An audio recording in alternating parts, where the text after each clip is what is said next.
Hello friends, आज की video में हम बात करते हैं charging by induction and conduction के बारे में। इसमें क्या है कि कितने टाइप से जो कोई भी कंडक्टर है वो चार्ज हो सकता है। इसके हैं दो टाइप, इंडक्शन एंड कंडक्शन। तो कंडक्शन के बारे में कुछ ज़्यादा नहीं है, लेकिन थोड़ा बहुत है वो मैं आपको बता दूंगा, और इंडक्शन में थोड़ा डीप में है। तो फर्स्ट ऑफ ऑल हम बात करते हैं कंडक्शन के बारे में। क्या कंडक्शन की चार्जिंग कैसे होती है। We know that a body can be charged by putting it in contact with another charged body either directly or by means of a conductor। कोई भी चार्ज बॉडी लेते हैं हम, अगर उसे किसी अनचार्ज बॉडी के साथ कांटेक्ट में रखा जाए डायरेक्टली, और या फिर कोई भी कंडक्टर वायर ले सकते हैं हम, कोई भी कंडक्टर उसको बीच में लगा देंगे जिसकी वजह से वो कांटेक्ट में रहें। तो इसमें क्या है कि जो ट्रांसफ़र होगा ना चार्ज का, वो उसके कांटेक्ट की वजह से होगा। या तो वो आपस में कांटेक्ट में रहें या फिर किसी कंडक्टर से जोड़ दिया जाए। एग्जांपल लेते हैं इसका। अगर कोई चार्ज्ड एबोनाइट रोड होती है, उसको एक पिथ बॉल, कोई भी आप बॉल ले सकते हैं, मेटल बॉल ले सकते हैं, इसके अगर कांटेक्ट में रखेंगे या फिर इन दोनों को किसी कॉपर वायर से कनेक्ट करेंगे, तो जो नेगेटिव चार्ज है ना एबोनाइट रोड के अंदर, क्योंकि ये चार्ज्ड है, तो इसका जो नेगेटिव चार्ज है वो पिथ बॉल में ट्रांसफर हो जाएगा। This is charging by induction. ये क्या है, कंडक्शन के द्वारा चार्जिंग। कंडक्शन में सिर्फ इतना ही था। अब हम बात करते हैं इंडक्शन के बारे में। इंडक्शन में स्टेप्स दी गई हैं, स्टेप बाय स्टेप आपको समझाता जाऊंगा। ये आप डायग्राम देख रहे हैं, इनके अंदर डीपली मैं आपको बताऊंगा कि कैसे क्या होता है। तो फर्स्ट स्टेप देखते हैं इसमें क्या है। इंडक्शन में आपको बता दूं कि बिना कोई कांटेक्ट के ट्रांसफ़र होता है चार्ज, किसी भी एक बॉडी से दूसरी बॉडी या फिर मेटल बॉडी या फिर नॉन मेटल बॉडी में बिना कोई कांटेक्ट के उसके अंदर चार्ज ट्रांसफ़र होता है। वो कैसे हो सकता है देख लो आप। फर्स्ट स्टेप मैं आपको बता रहा हूँ कि हमने मेटालिक स्फीयर लिए हैं। ये देखिए, ये मेटालिक स्फीयर है और इसको ग्राउंड के साथ होल्ड किया है किसी इंसुलेटेड सब्सटेंस के द्वारा, ठीक है। तो इंसुलेटिंग स्टैंड है ये, इसके ऊपर ये मेटालिक स्फीयर है। तो अब हमें क्या करना है, इसमें कोई भी ग्लास रोड है ना, ग्लास रोड आपको पता है, चार्ज ग्लास रोड लेते हैं तो उसमें पॉजिटिव चार्ज होता है। ये क्या है, न्यूट्रल है अभी ग्लास रोड। अब यहाँ पर देख रहे हैं ये न्यूट्रल है, लेकिन हमें पता है कि न्यूट्रल क्या होता है। सिर्फ ये नहीं होता उसके अंदर चार्ज नहीं होता है, लेकिन इक्वल अमाउंट में होता है। सो इसमें जो इक्वल अमाउंट में चार्ज है ना, उसका डिस्ट्रीब्यूशन हो जाएगा, एक साइड इसका एक साइड इसका। तो अगर हम इसके बिना कोई कांटेक्ट में इसके पॉजिटिव चार्ज लेके आते हैं जो कि ग्लास रोड है, तो जो नेगेटिव चार्ज है ना इसमें, वो इस साइड लेफ्ट साइड इकट्ठा हो जाएगा, क्योंकि हमें पता है कि पॉजिटिव नेगेटिव एक दूसरे को अट्रैक्ट करते हैं। ये पॉजिटिव है तो इसमें जो नेगेटिव चार्ज है वो इस साइड आ जाएगा। इसमें कोई कांटेक्ट नहीं है, लेकिन वैसे ही इसका जो इफेक्ट होगा वो तो इसके ऊपर पड़ेगा, क्योंकि इसके अंदर कोई कांटेक्ट नहीं है, लेकिन फिर भी इफेक्ट पड़ेगा। तो इसमें जो नेगेटिव चार्ज है और पॉजिटिव चार्ज है वो इकट्ठा होने की कोशिश करेगा, इसलिए जो नेगेटिव चार्ज है वो इस साइड आ गया। और हमें एक और चीज़ पता है कि लाइक चार्जेस, जो सेम चार्जेस होते हैं, वो एक दूसरे को रिपेल करते हैं। तो इसमें पॉजिटिव चार्ज यहाँ पर है, तो इसमें जो पॉजिटिव चार्ज है ना वो यहाँ होने की बजाय इस साइड इकट्ठा हो जाएगा, ठीक है। तो ये तो सिंपल समझ आ गया आपको। अब हम बात करते हैं कि ये बॉडी, ये स्फीयर, अगर हम इसे डायरेक्टली ग्राउंड से कनेक्ट कर दें या फिर अर्थ कर दें, तो अर्थ में आपको क्या पता है कि नेगेटिव चार्ज होता है, इलेक्ट्रॉन्स बहुत ज़्यादा अमाउंट में होते हैं, एक बड़ा सोर्स है इलेक्ट्रॉन का अर्थ।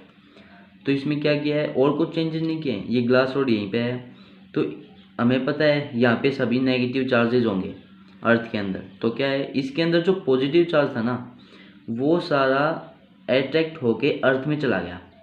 यहाँ पे क्या बचा, सारा नेगेटिव ही बचा। देखो पॉजिटिव नहीं है सारा, हमें पता है कि पॉजिटिव नेगेटिव अट्रैक्ट करते हैं, तो अर्थ के अंदर चला गया, तो यहाँ पे नेगेटिव नेगेटिव रहेगा, इस साइड रह जाएगा लेफ्ट साइड। अब इसने क्या किया है, चार्ज्ड ये रोड थी, इसको हटा दिया। क्या किया, चार्ज रोड जो पॉजिटिव चार्ज कंटेन करती है, इसको इसके मतलब थोड़ी दूर से हटा दिया। तो क्या होगा, अब इसमें पॉजिटिव चार्ज तो बचा नहीं, तो नेगेटिव चार्ज इक्वली डिस्ट्रीब्यूट हो जाएगा। तो ये था सिंगल स्फीयर के लिए, सिंगल मेटालिक स्फीयर के लिए। तो इसमें हमने पढ़ा कि देखो हमने इस स्फीयर को चार्ज कर दिया किसी से, नेगेटिव चार्ज से। पॉजिटिव चार्ज भी था पहले, देखो न्यूट्रल था, लेकिन हमने इसे नेगेटिव चार्ज में कन्वर्ट कर दिया बिना कोई कांटेक्ट के। ये बात अलग है कि हमने इसे अर्थ से कांटेक्ट किया, लेकिन किसी भी एक्सटर्नल सोर्स से तो नहीं किया ना। इसमें जो था उसके नेट फोर्स की वजह से तो नहीं किया, बस इससे अर्थ से कनेक्ट किया है, इसकी वजह से हुआ है, लेकिन विदाउट कोई कांटेक्ट हुआ है, देखो। ठीक है फ्रेंड्स, अब हम बात करते हैं मेटालिक स्फीयर्स, टू स्फीयर्स में how we charge two spheres by induction, कि इंडक्शन के तरीके से हम कोई भी दो स्फीयर को चार्ज कैसे कर सकते हैं। सो ये डायग्राम आपको दिख रहे होंगे। फर्स्ट डायग्राम ए है, इसमें क्या है, दो मेटालिक स्फीयर लिए हैं पहले वाले की तरह, इसमें दो लिए, उसमें एक था, ये न्यूट्रल है, नीचे इंसुलेटेड स्टैंड है। अब इसमें क्या है, जो ए है ना, ए स्फीयर, इसकी साइड एक ग्लास रोड ले आए जो कि पॉजिटिव चार्ज होता है।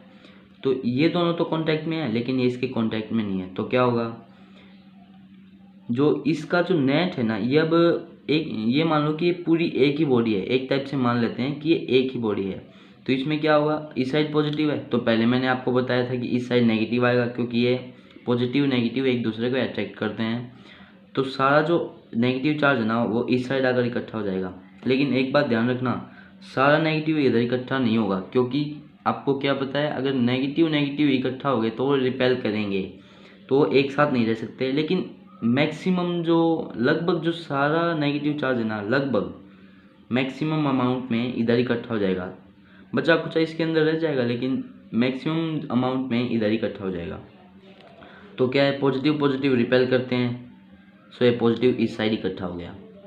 अब क्या है, सी पार्ट में क्या किया इन्होंने, पहले ये अटैच थे ना, अब इनको अलग अलग कर दिया, अपार्ट कर दिया। ये पॉजिटिव यहाँ पे है, ये नेगेटिव था, ये पॉजिटिव है, इसको यहीं पे रखा, तो ये दोनों तो यहीं पे रहेंगे। तो अब इनको कॉन्टैक्ट लेस कर दिया, कॉन्टैक्ट नहीं है अब इनका।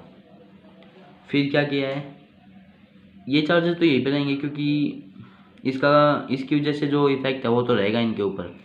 अब क्या किया, जो ग्लास रोड है ना, इसको हटा दिया। तो अब क्या होगा, सिंपली हमें पता है कि पॉजिटिव नेगेटिव चार्ज एक दूसरे को अट्रैक्ट करते हैं।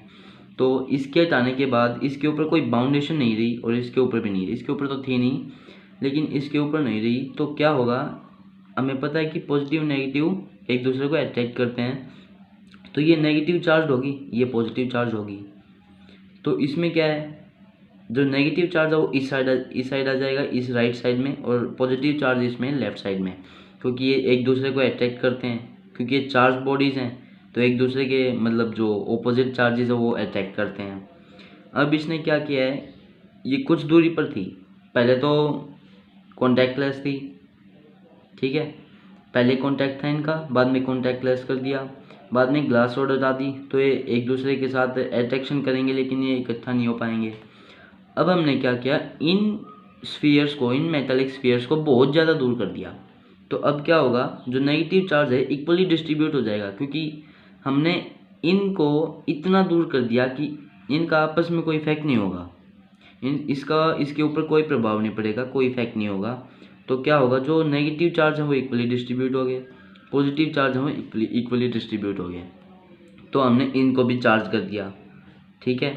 तो इससे क्या पता चलता है कि कॉन्टैक्ट लेस, बिना कोई कॉन्टैक्ट के किसी भी चीज़ के, चार्ज बॉडी के, हम किसी भी बॉडी को चार्ज कर सकते हैं। देखो हमने किया, ये न्यूट्रल थी, लेकिन हमने इनको चार्ज कर दिया बिना कोई कॉन्टैक्ट के।